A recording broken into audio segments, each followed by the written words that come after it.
Hello, welcome back to the AMAZE recording with myself, Amanda Baker, licensed clinical social worker, yoga instructor, and ultimately an intuitive human being, welcoming you to this space, this sacred space where story meets soul and soul meets story.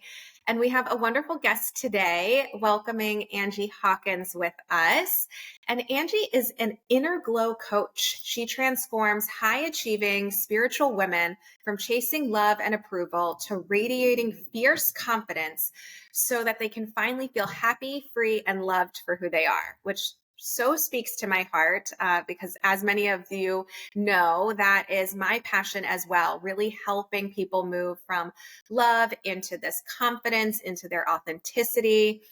And so, in getting to know Angie, she works with women who've done the therapy, read the books, tried the spiritual path, but still feel like something's missing. So, through deep inner work and identity transformations, she helps them break the cycle of not feeling enough so that they can experience real love and peace without having to change who they are. She is an author of Running in Slippers, a raw and vulnerable memoir about finding resilience after emotional rock bottom. She's moved from Chicago to Hawaii on her own, jumped out of a helicopter into the ocean, Navy SEAL style. That's so cool. I want to hear about that. Bungee jump, skydive, cliff dive, and yet is still terrified about allowing herself to be seen, which I think is such a resonance for so many people. And even within myself of starting to step more into these like thrilling adventures. I've been like going on roller coasters again and traveling more and hearing more about Angie's story and just welcoming listeners to recognize that we can do some of the most outrageous things and still have such a fear within that vulnerability of being seen. So welcome, Angie. How are things going today? Good. Hi, Amanda. Thank you for having me. Yeah, you're so welcome. And really just allowing the sacred space here to kind of open up for you to share your story, kind of what got you to where you are now, everything I just shared about your bio. If there's anywhere you want to start, feel free. Well, like most of us, my story starts in my childhood. I was raised in a home. Both of my parents were extremely emotionally unavailable. And as an adult, I understand what that means and I can make sense of the situation. But as a child, I didn't have the tools to interpret what was going on in the dynamics. So, as a 6 year old or however I was at the time when I started forming these beliefs, the way that I interpreted the situation was that I felt that I didn't deserve to be loved. And as you're probably aware, your beliefs dictate your behaviors, and then that draws in certain experiences in your life. So, needless to say, I struggled for a very long period of life because I was a people pleaser. So, I thought I had to perform or do things or be someone else in order to be loved. I was also an overachiever. I almost said high achiever. I don't think there's inherently anything wrong with achieving or doing more and Mhm, growing, mhm. but the way I was going about it was extremely dysfunctional because because I was trying to earn the respect and love of things outside of myself. So I was always placing my energy in things outside of myself and trying to get that external validation. And it wasn't really working very well, needless to Mhm, say, but mhm.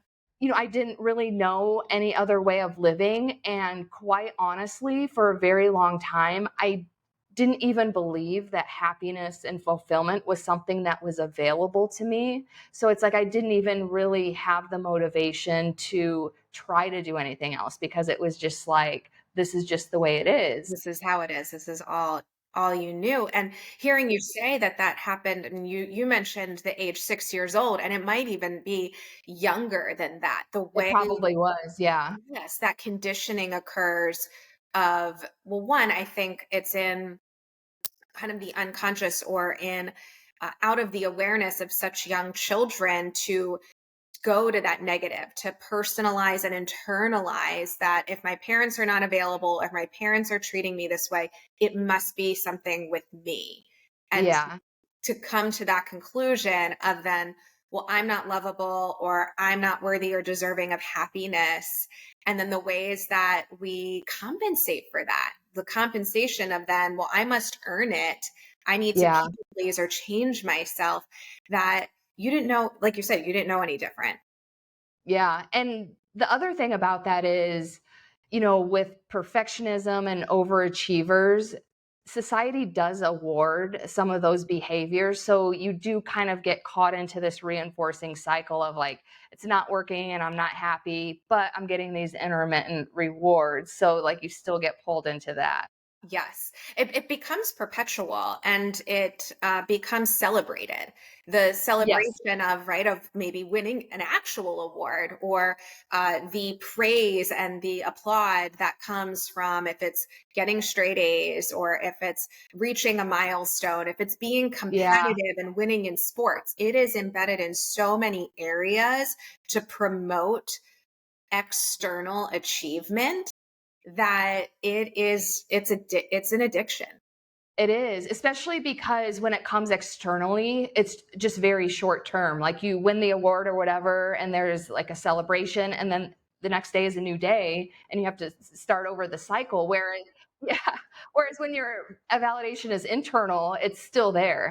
Yes. Well, and that difference of, am I doing these things? And I really like to emphasize the energy that's behind our motivations, right? That external motivation of, I'm getting this award, or I'm getting, even if it's a parent smile, right? When the kid looks and Yeah, the parents smiling at them, they're like, okay, we're good, right? That motivation for them to provide that to you, that external motivation, versus the internal motivation of, I'm doing this thing because I love it, because I enjoy it. yeah, Whether I win or not, or I receive praise or not, I'm engaging and showing up in this way from a place of that, like you said, that inner motivation, and then your inner self talk, because you can be the one for sure. providing that assurance, or even if it's not praise, it can be comfort. Yeah, because on that note, for a very long time, I had a very critical inner voice and extremely low, if not probably non existent self compassion, because I was always beating myself up if I wasn't perfect or I wasn't achieving.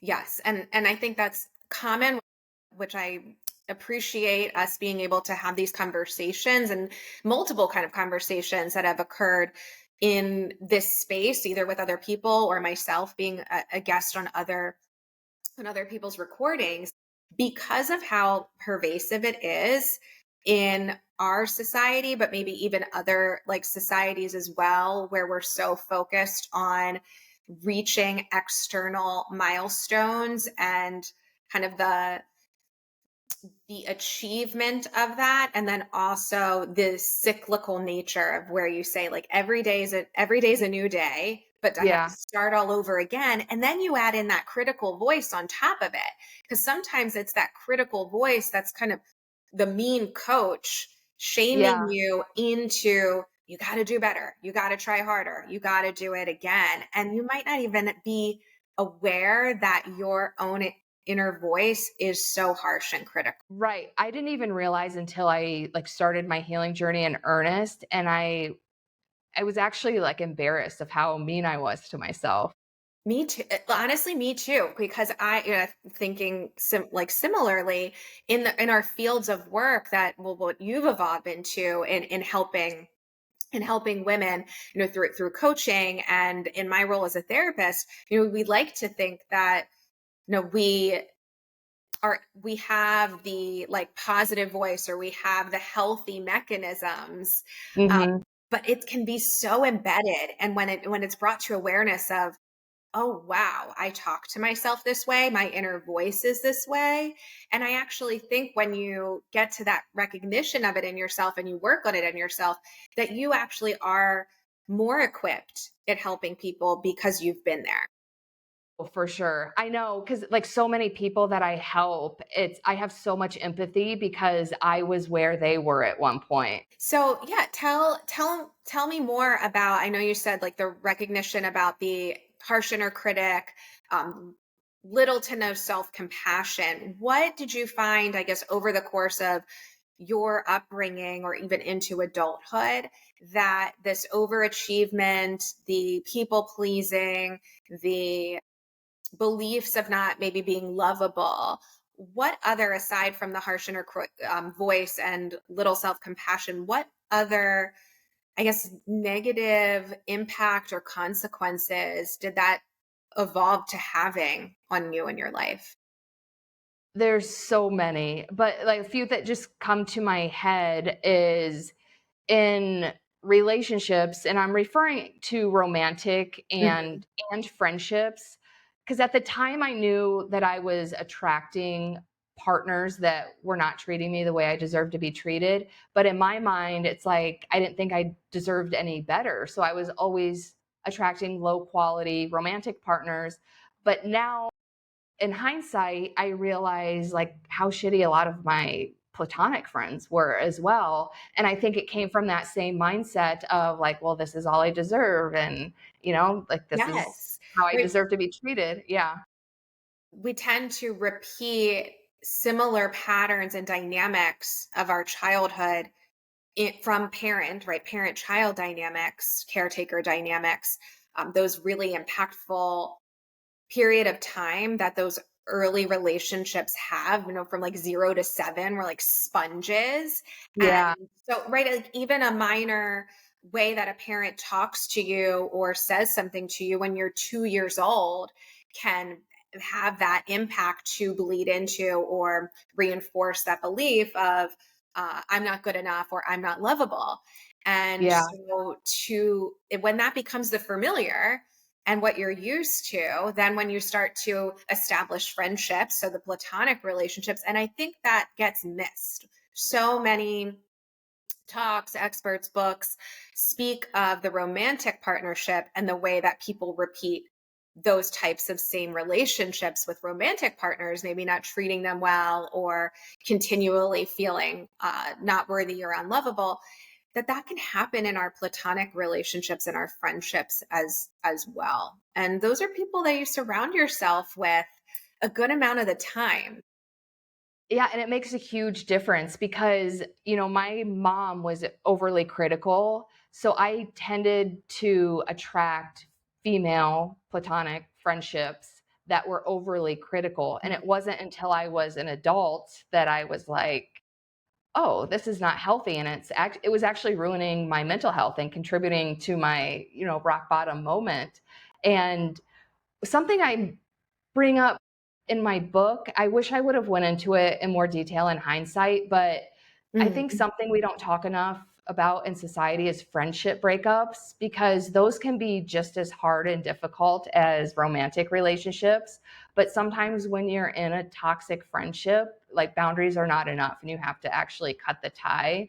And I don't think we're talking about that enough because that like friendship breakups are a thing and it is healthy to do that sometimes. Yes, thank you for bringing that up and really emphasizing that. I've had a pretty significant friendship breakup several years ago, and the toll that it took on my mental health and even the anxiety leading up to having the Yes. conversation, Yes. and then the way the conversation turned into a much greater ongoing conflict, and then Mm, almost a split up of friendships, similar to how when relationships and maybe yeah. people go through a divorce and they're like people start taking sides, and it's just it's invasive and it can absolutely affect one's mental health.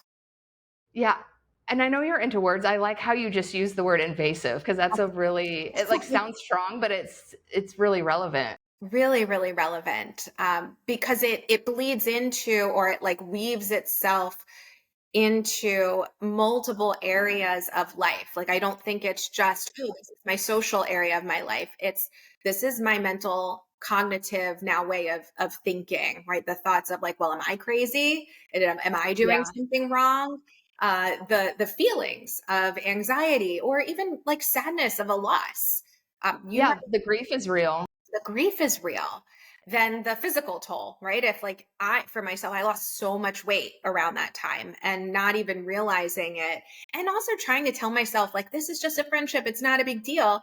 But really being able to embrace that when there's conflict like that, but when you also feel like someone maybe isn't a good fit for you and your life, or isn't healthy for you, but not to say that Yeah, means that there's something bad about the other person, but it's the same way with dating and relationships. Like, exactly. it's just not compatible, or it expires. You kind of evolve out of that friendship, or like you said, you realize, oh, this person is really critical, like my mom, and I'm just repeating that pattern, and I don't want to continue to foster that in my life.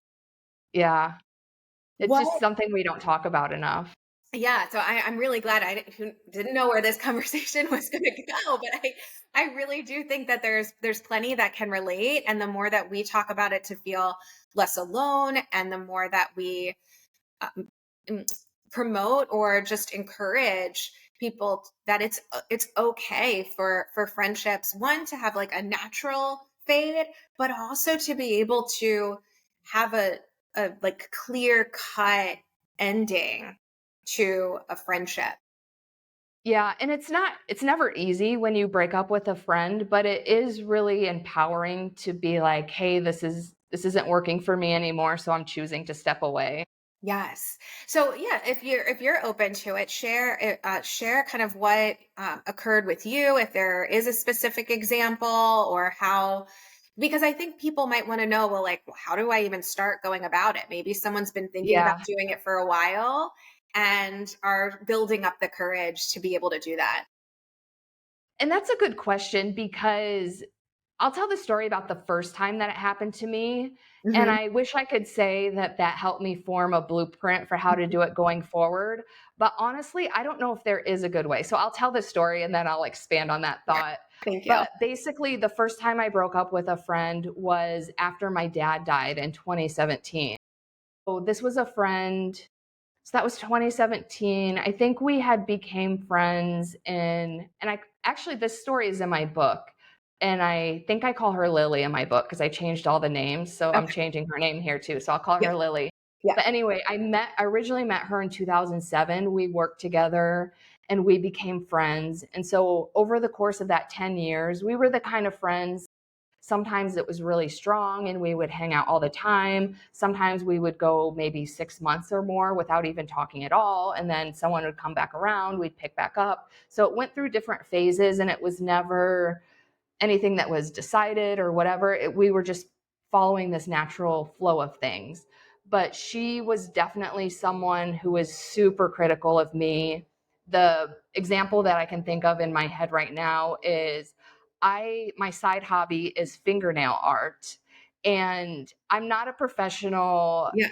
nail artist or even, I have no license in that area. Like it's all self-taught, everything. And for fun. But Sounds she really would always look at my nails and find something to nitpick about the design. Well, like that line's crooked or that doesn't look right or whatever. And it's like I was pouring my heart and soul into my nails and it's such a hard hobby. And so it would always really hurt my feelings that she would just find the one thing that I didn't do right, which is something my mom would have done. Um, but again, like she was my friend, so I would always brush it off. I didn't really see that as a red flag. And there were other things too, but we fell in, like in the months leading up to my dad passing away, we were in a phase of our friendship where we would have lunch on the weekends, maybe once or twice a month. So that was like our routine.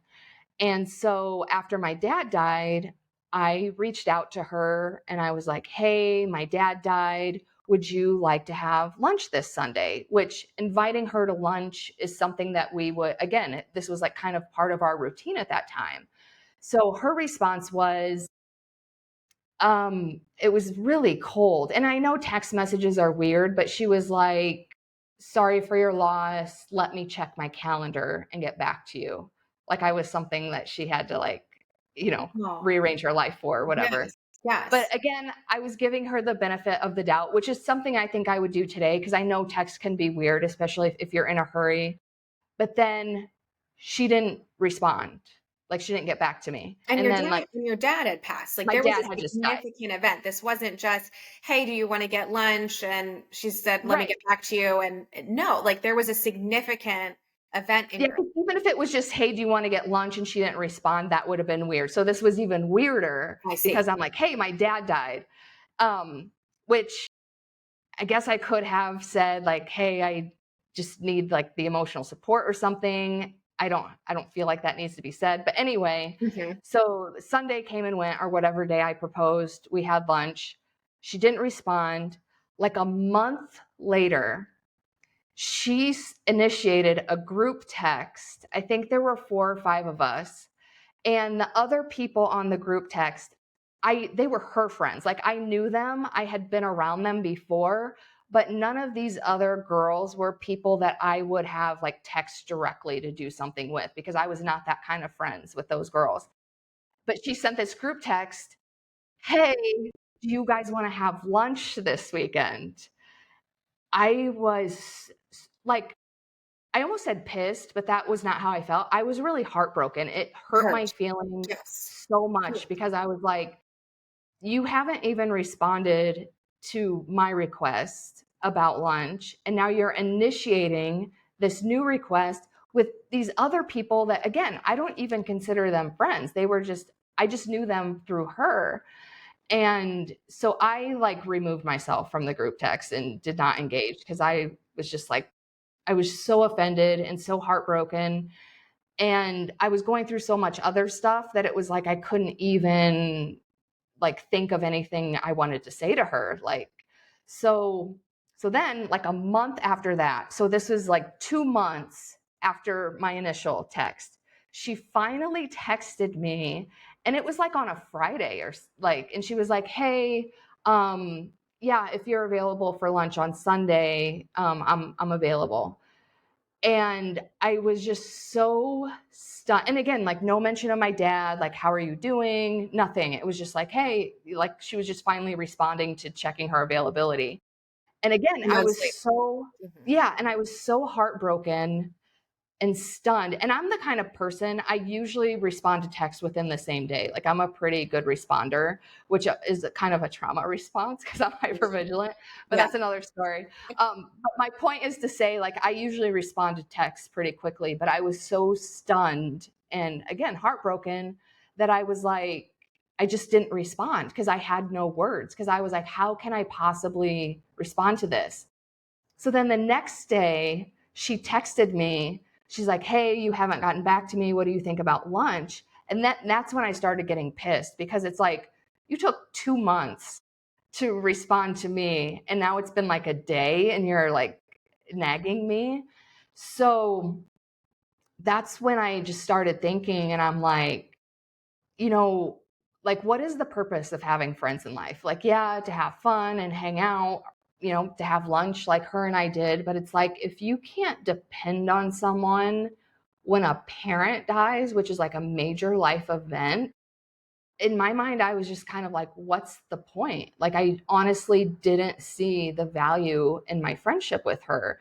And just to be clear, this was I say my healing journey started in earnest when I was 40 because any other attempt before then was kind of half hearted. So I was still in that half hearted See. healing era. Sure. So for me to actually have these thoughts at that time is huge, to be like, hey, I don't value this. And hey, she's not a good friend for me. So Yeah. this is how important it was for me.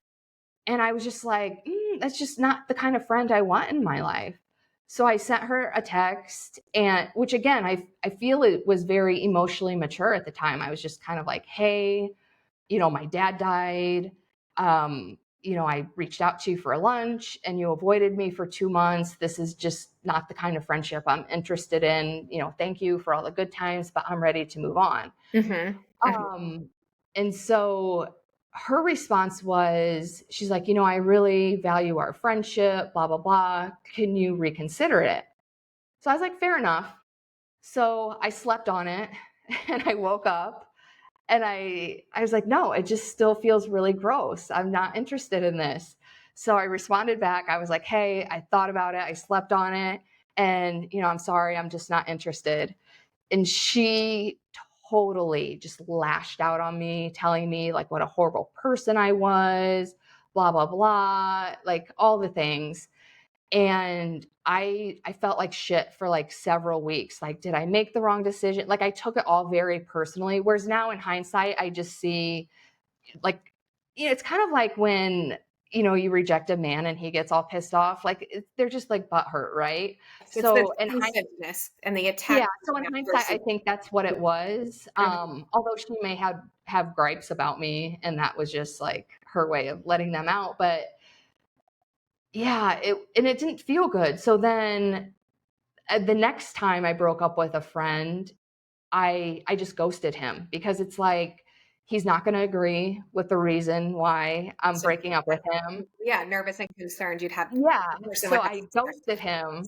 Mm. Which and then I felt guilty about that, and I'm like, "I don't think that was the right way because I think people at least deserve an explanation." So then the next time I broke up with a friend, I've only formally broken up with 3 friends. So then the next time I broke up with a friend, I basically just sent her a text like, "Hey, I no longer wish to be friends with you. This is the reason why.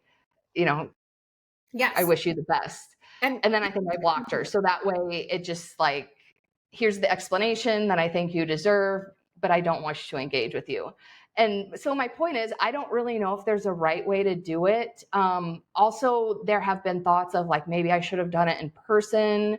Mhm. But again, I don't think it makes it that much better because there's still going to be the lashing out, the defensiveness, unless your motivation is to actually resolve. If your motivation is to resolve the relationship or fix it, I do think in person is best. But to just end it, I honestly don't know the right way because I feel like none of my experiences were good, but I don't know if it was because of my methods or because it just feels like shit regardless.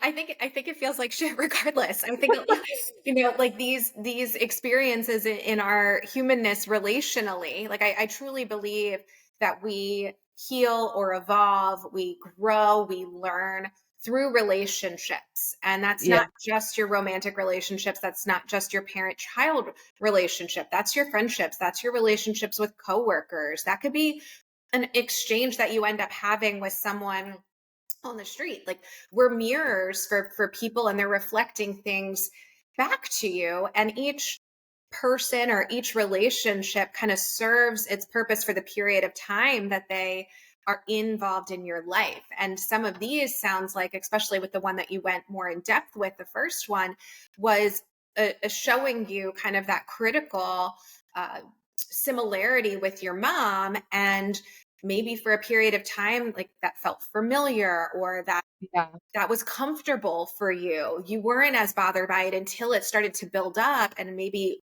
part of your growth was, I don't like that this person keeps commenting on my nails. My feelings are hurt. And if they're continuing to do it, even if you maybe say something, or you're recognizing critiques in other areas of your relationship and dynamic, or they're not there for you in the way that you hope for them to be. Because I think there's that difference of expectation, and hope might not even be the word I'm looking for.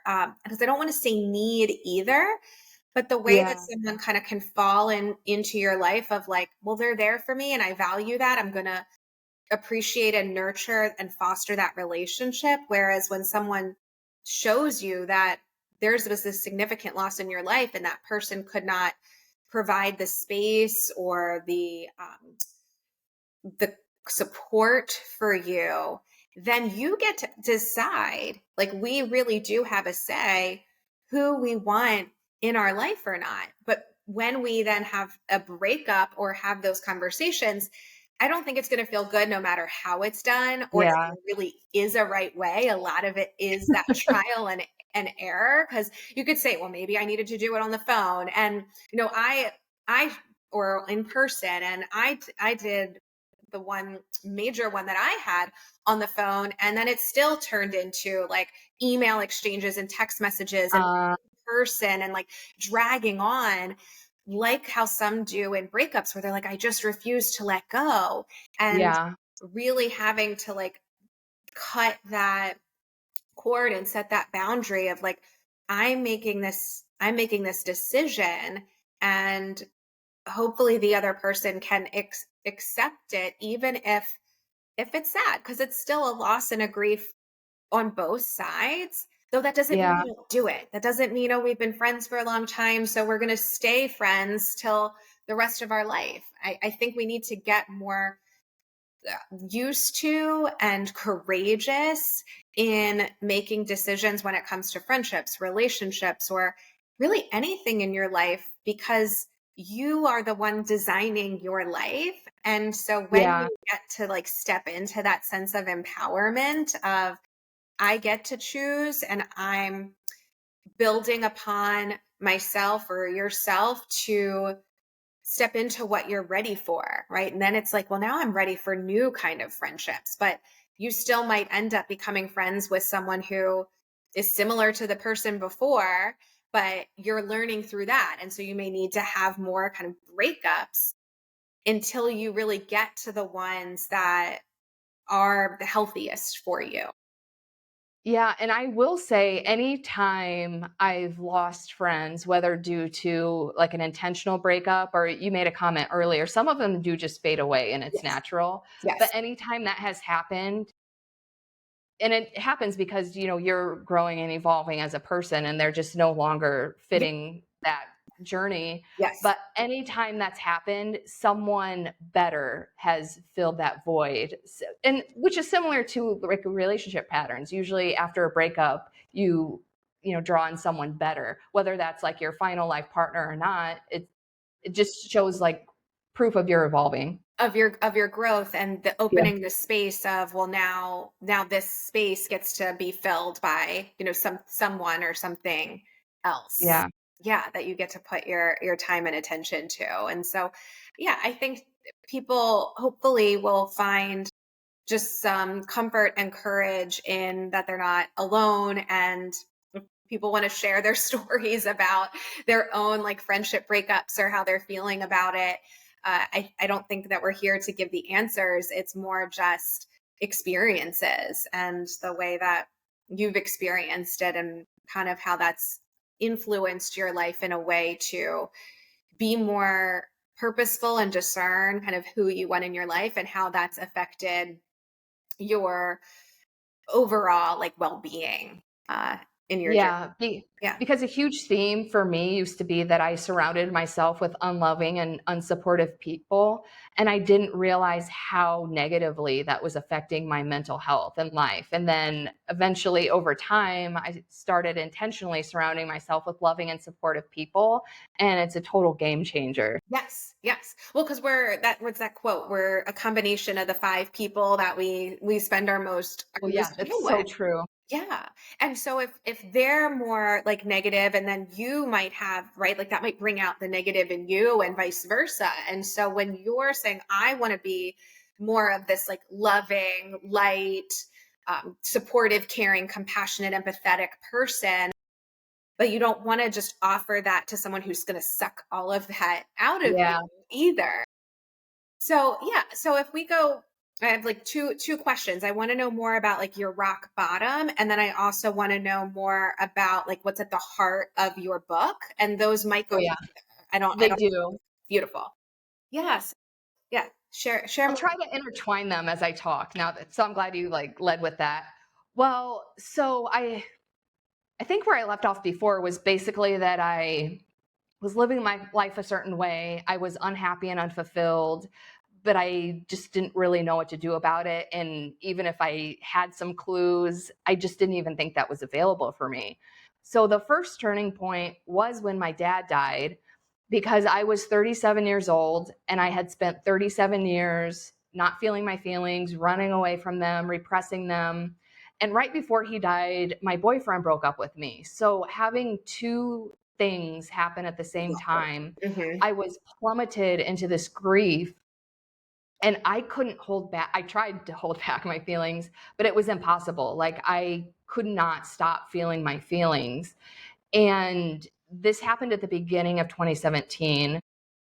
And just for the rest of the year, I just felt like a zombie because I did not have the tools for emotional regulation. So I'm just sitting in my grief, not knowing how to feel my feelings. And I just felt like shit all of the time. And also, what was happening during that time was we live in a just get over it society. So after a few months, people just expected me to be better.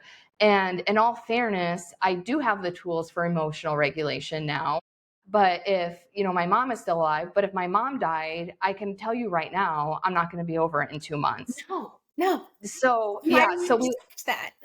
yeah, It's ridiculous. It's horrible. People get like 2 bereavement days off yeah. off of work, so you can have as many emotional regulation tools, but grief is, I mean, a catastrophe.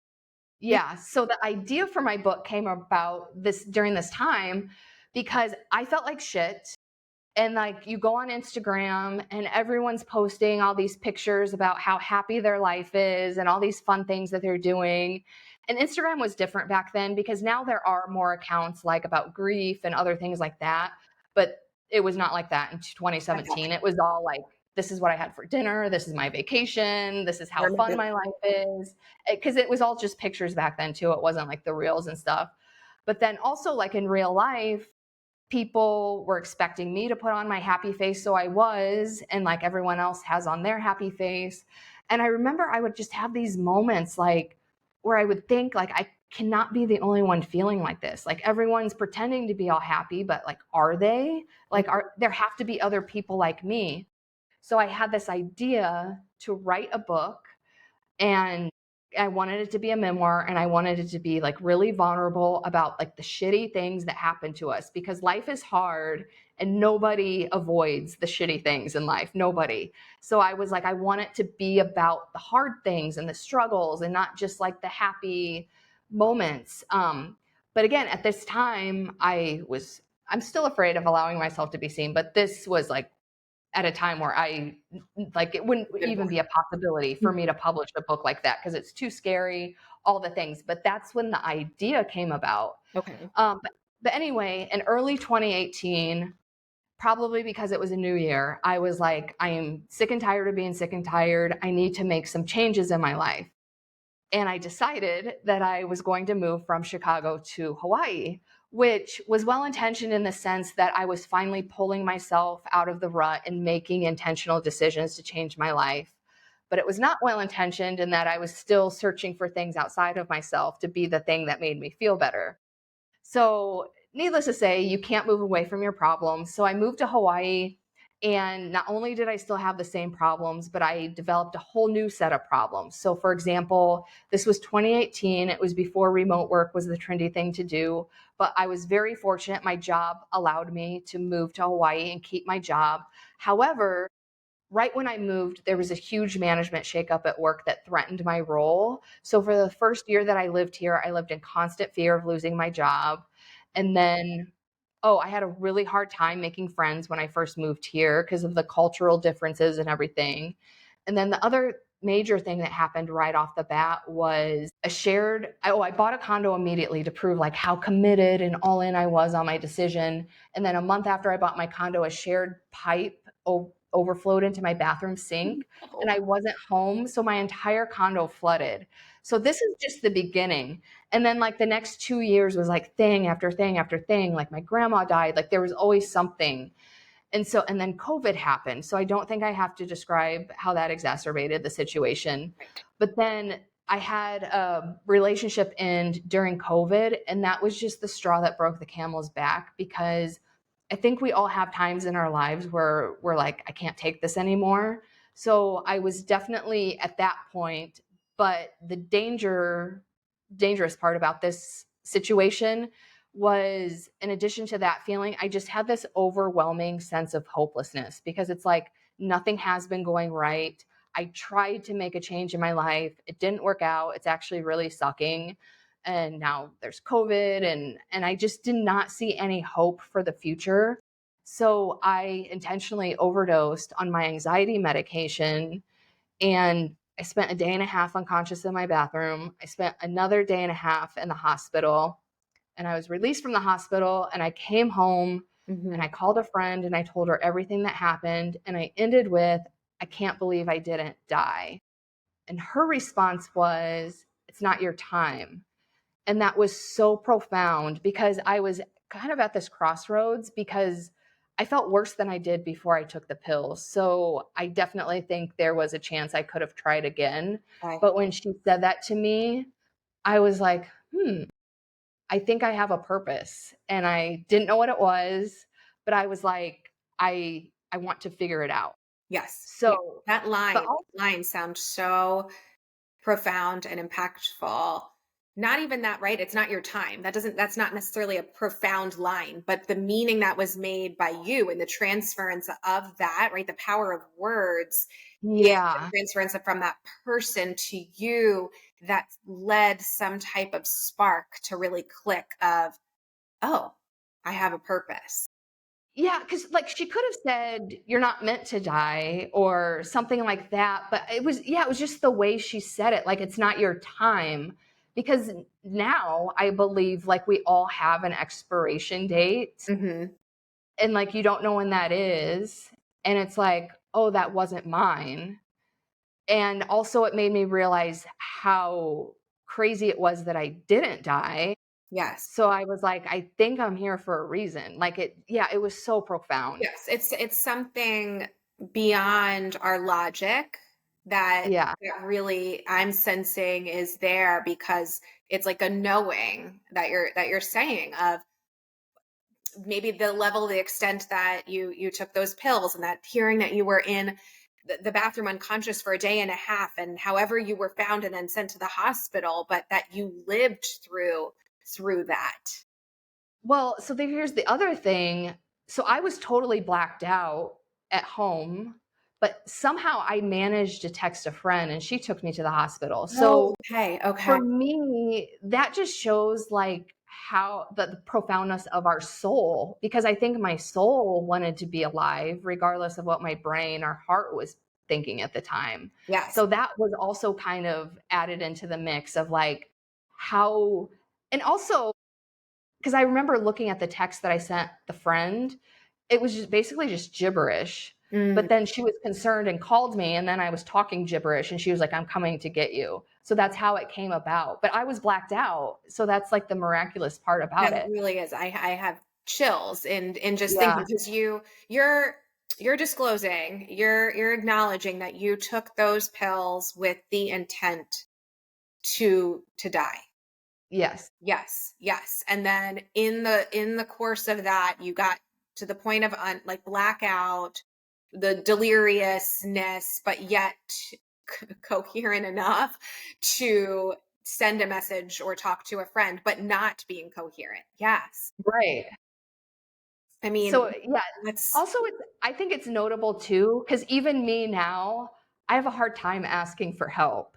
So the fact that I was asking someone for help, I think is really profound in itself. and yes, where you said like something like you call it your soul and I use that word too, not all the listeners might, but I use that word too of the level of uh ways that your soul could come through is what I'm sensing and hearing you say Yeah. to like you use the words to say my soul wanted to live and for some people we say we're soul having a human experience and the soul is here maybe with a soul contract, right? So there that Yeah. expiration hasn't reached its point yet, but maybe it was meant to go through the experience or sequence of events that it did to show you something so that then you could I mean, the butterfly effect, the way that things just kind of coordinate themselves to get you to this point of what Yes. you experienced there that led you to have the idea or in time the courage to write your book or to start in the type of work that you do. Yeah. Well, and that's what gave me the courage to write my book because, well, first of all, I was like, if I want to keep living, I need to get help and I need to get help the right way. So I hired a coach. Okay. So that was part of it. And Yes. then, but on my very first call with him, he was like, if you could do anything you could wanted to do with, and you didn't have to worry about money, what would you do? And the first thing I thought of was my book. So I was like, oh, I want to write this book. It's really raw and vulnerable, blah, blah, blah. And he was like, did you notice how lit up you just got when you were telling me about that? And I was like, yeah, because I've been wanting to do this for years, but I've been too scared to do it. And in the early weeks, when after getting out of the hospital, life felt so fragile that my only goal every day was just to make it through the day. Mm. So I felt like I needed something else to grasp onto. So I was like, in my mind, I was like, I'm just going to start writing the book. I don't have to publish it. But then once I got really into it, I was like, no, I think this is my purpose. So that's what led me to actually publishing it. Yes. I mean, incredible how from some of the most horrific traumatic experiences can come some of the most vulnerable, inspiring, uh, impactful type of uh, transformation for yourself, Yeah. but slow. And I think it's really important for people to recognize that we don't just most don't just jump right into I'm going to write the book and here it is. You Yeah. described like a course of years of hardships and and then also years of, we could say, like the other side of that, the healing from that. Not to say that Yeah. we don't have hardships now, we all do, but you're better equipped for them. Yes, and that is the biggest difference because I used to crumble at every little thing. Because I actually just went on a trip, a 2-week trip, and it went horribly. I don't even know of a good way to say it. Mm. Because like, at any point where something could have went wrong, something went wrong, but I handled it so much better than any former version of myself would have. Yes, look at that. And so I think, this is telling for people, again, that you're not alone, and the realness, the rawness when it comes to hitting rock bottom, or we could even say in more promoting, not promoting, but spreading that suicide awareness, uh, Yeah. reaching that point of what you described was that hopelessness. I think even the research shows that hopelessness is such a strong predictor of suicidal ideation, having a plan, and those who even decide to act on that plan. That it's the hopelessness that I think is, like I said, that strong predictor, because when you're at the point of there's no other option, right? There's no other Yeah. option to end my pain, then Yeah. that typically becomes the solution. I completely agree with that, and I get really triggered sometimes because, well, first of all, suicide is heavily censored, so it's hard to even talk about it, which makes me angry because there's so many people suffering, and it's like we just need to talk about it more. Mhm. But also, yeah, that theme of hopelessness, and it's because there's also a stigma that suicide is selfish, but it's like the way I try to describe it is if, if my leg got cut off right now and I was bleeding out from the leg, I wouldn't be thinking like, "Oh, my family will be so upset if I die." I'm focused on the pain in my leg, and that's what the hopelessness does. Like, you're just so laser focused on the void of the hopelessness that you can't think about anything else. Yes. It's a really dangerous place to be. Yes. It is. And so dangerous. I think that's partly why people fear it, because we live in a culture, in a society, in a world that is so embedded in fear, right? It's like fear of danger. Though if we could be more vulnerable and courageous around danger, around grief, around the hopelessness, right? It's like it's a dangerous place to Yeah. be, but if we learned the skill set, if we had the emotional competency to be around that more, then when there is someone who's in that dangerous place, the person who's not in that dangerous place has access to the skills. Yes. It's we need the skills so that we're available for when somebody isn't in a place to access those skills. But so many of us just are like, oh, they're talking about suicide, I'm not going to talk about it, don't put it out there. Or they're like, oh, you're suicidal, then we got to also then rush you to the hospital or call 911, when that might not be the first course of action for what that person needs. No, I completely agree. And that's another thing that's triggering to me because I think the response is if someone says they're suicidal, the response is don't do it. when the person at that time just needs someone to hold space for how they're feeling. Because a lot of times people will ask me, like, well, if you could go back and talk to yourself at that time, what would you tell her? I wouldn't tell her anything. I would just give her a hug because even when I was in the hospital, like I was in the emergency room and then the psych ward, and the energy was all about don't feel this way, don't do it again, don't, and it just makes it feel worse. Completely. And in my background in the mental health field as a therapist, the training is, oh, you contract with them for safety. So when someone this is what I did early on, and it felt so robotic of when a teen that I was where I worked with mostly children, and a teen, they would tell me they're suicidal. I'd be like, okay, we're going to write this safety contract now where you're going to say that you're not going to harm yourself or kill yourself for the next week until I see you next week. And that was covering myself and supposedly keeping them from taking any action. Whereas now I don't do anything like that, and it's telling that person, one, thank you for being willing to share how you're feeling with me, and then two, to let them know, like, I'm here with you, and I'm not afraid of what you're sharing. And if you could tell me more about the I darkest love place you're that. living, they are here to be spoken. Because sometimes it's just getting out loud the darkest thoughts that a person has, that they're in that space, like you said. I love that you use, again, I know you love words, but you started that with I'm not afraid to listen, because that's like the fear about talking about it, because it's like other people don't want to hear it because it's too weird and uncomfortable, and so that's another reason why it has become taboo. So yeah, if we're not afraid to even talk about it, it makes it so safer to have these conversations. Yes. Yes. And that goes right back into the idea that we're so afraid of danger, Yeah. and that even that suicide is put under that umbrella of danger. But you used a beautiful metaphor of, like, if your leg is cut off and you're bleeding out, right? Like, your first course of action is like thinking about the pain of that and how to resolve that pain, or how to just be able to be around that pain in that moment, because we tend to go into crisis mode.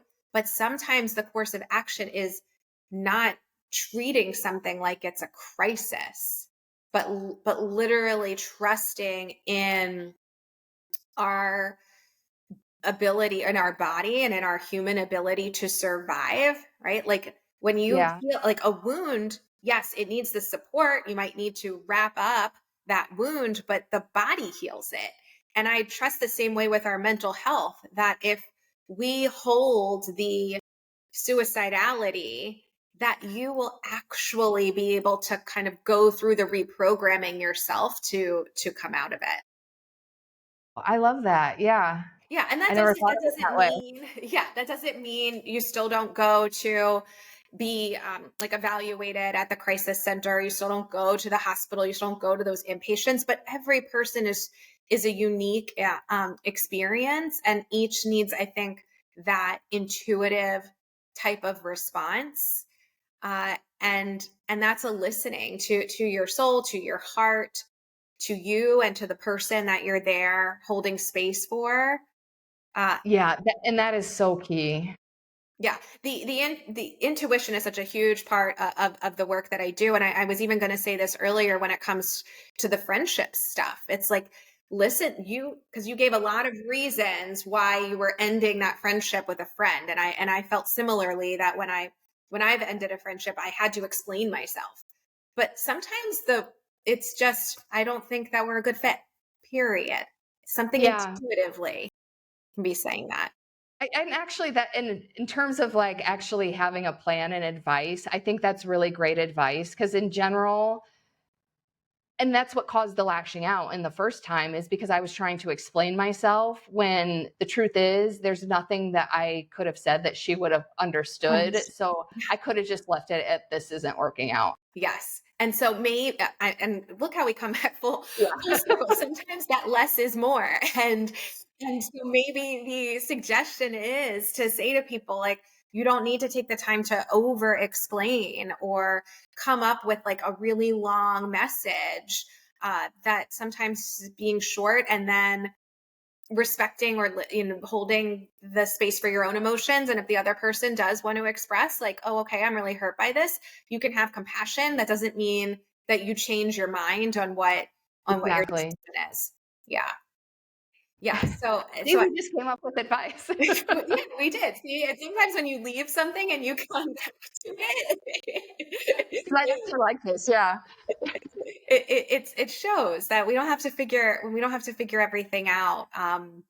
But having these conversations is important. Spreading that awareness, especially when it comes to suicide, is important. Knowing that there's resources and support out there as well. That I encourage the relationships that yes, you can call 911, or you can call the suicide hotlines or text those hotlines.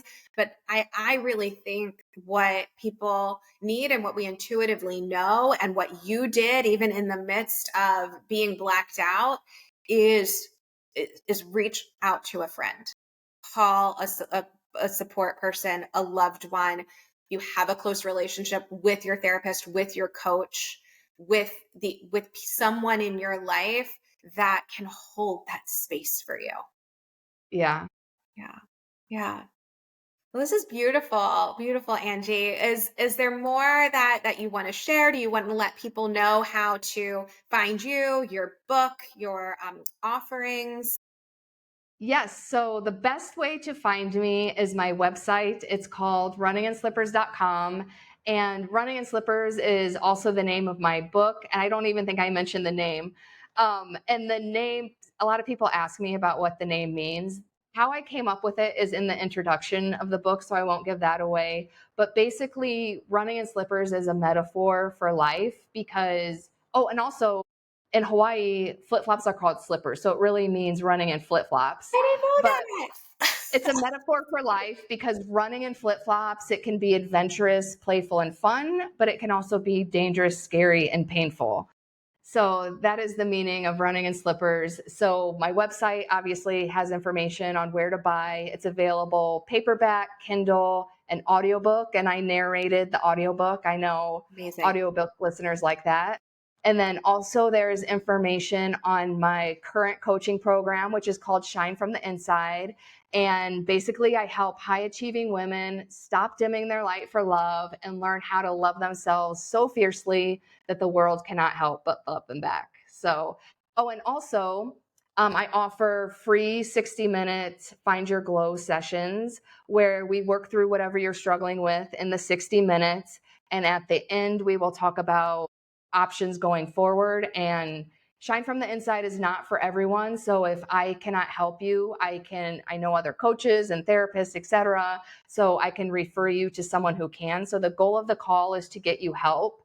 And if you tell me that you heard me on this podcast, I do offer a bonus. Oh, So yeah, nice. sign up for the call.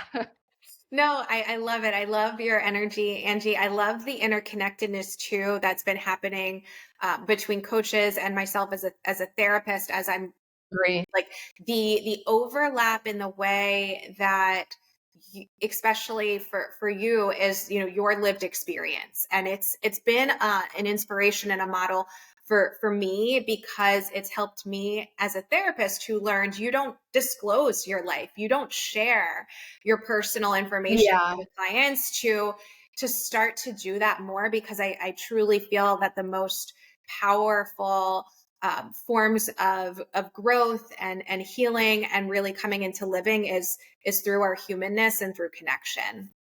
And No, completely agree. like I said, I love your energy. I love the metaphor with the running in slippers, the playfulness side, along with like, yeah, it can also be really painful, and that's such a metaphor for life. Yeah. It is. Anything else that you want to share before we sign? Don't know when this is going to air. It doesn't really matter because I think this is going to start being a monthly masterclass, but I am hosting, it's called Unshakable You. It's basically how not to give a shit about what anyone thinks. It's about uncovering the key to confidence, which is basically focusing on yourself and not worrying about anyone else. It's on November 12th. However, I did host this in September and it went really well, which is why I'm hosting another one. But I think it's going to be a monthly masterclass. So if this airs after November 12th, just check my website, runninginslippers.com, and stay tuned for the next one. Yeah, beautiful. And I think too, right, that I say when we care less, right, not giving a shit about what other people think, when we care less, we actually end up caring more because we become so much more fulfilled in ourselves that we end up being that loving sense to those that really you want to have in your life. And that shows that care in such a different And way. that's what the masterclass is all about. Beautiful. Well, before we sign off, would you like to pull a oracle card? Are you? Ooh, I would love that. Yeah, Yeah.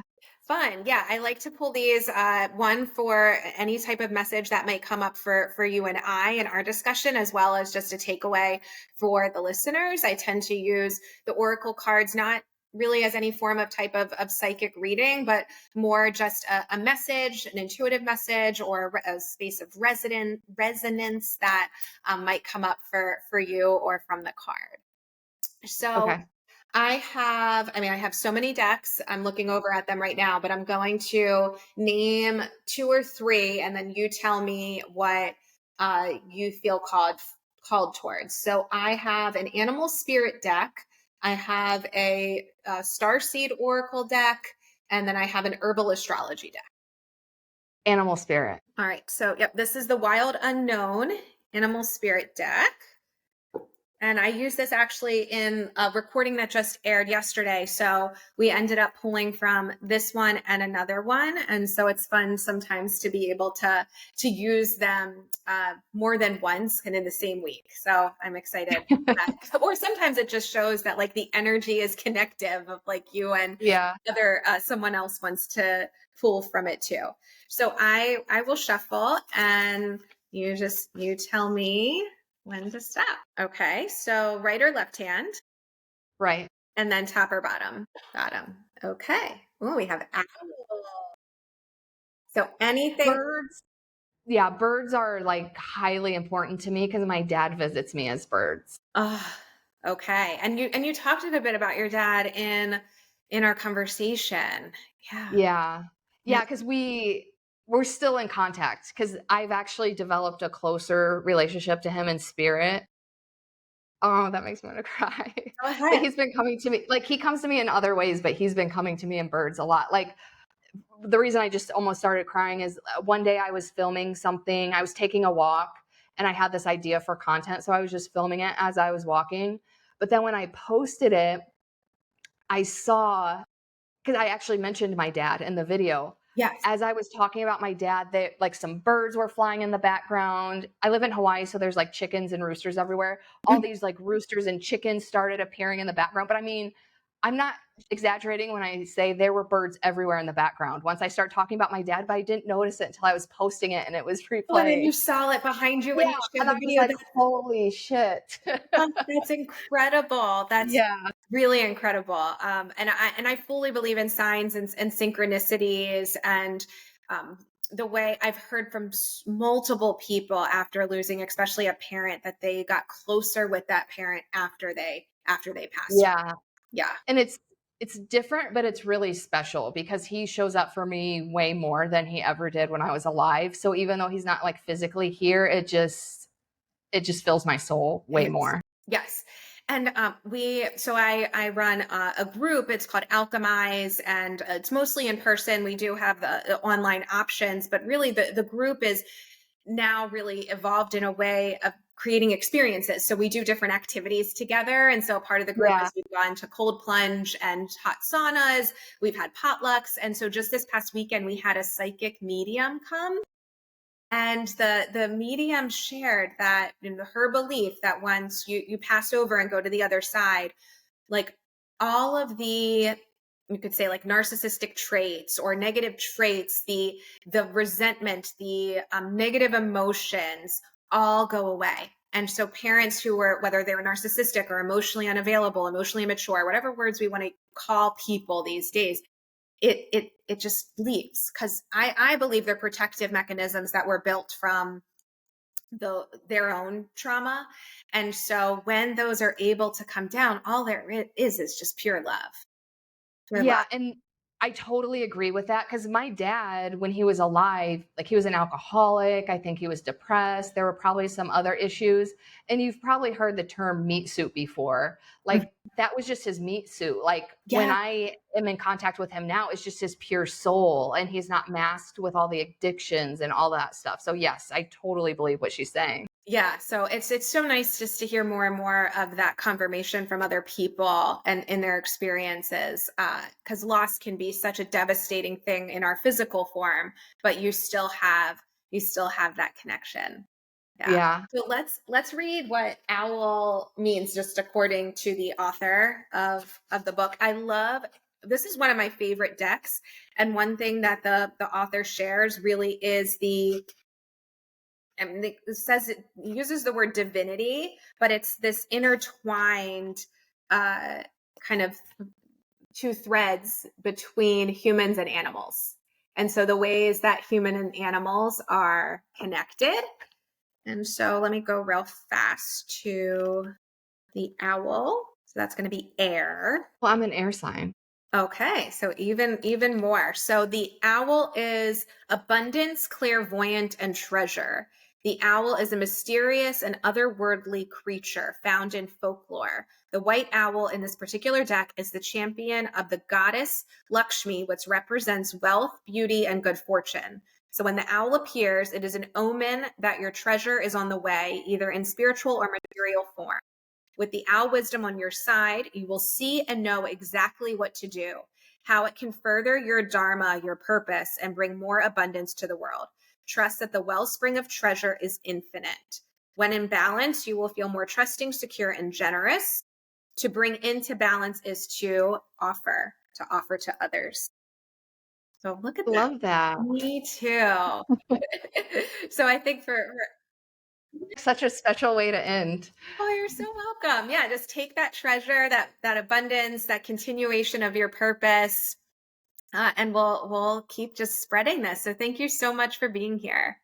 Thank you so much. So you're welcome. All right. Well, we will wrap it up there. So again, thank you everyone for listening. Feel free to like, comment, subscribe, share any thoughts or questions you have about the episode. Until next time. So thank you so much for showing up for yourself. You amaze me, and I love you.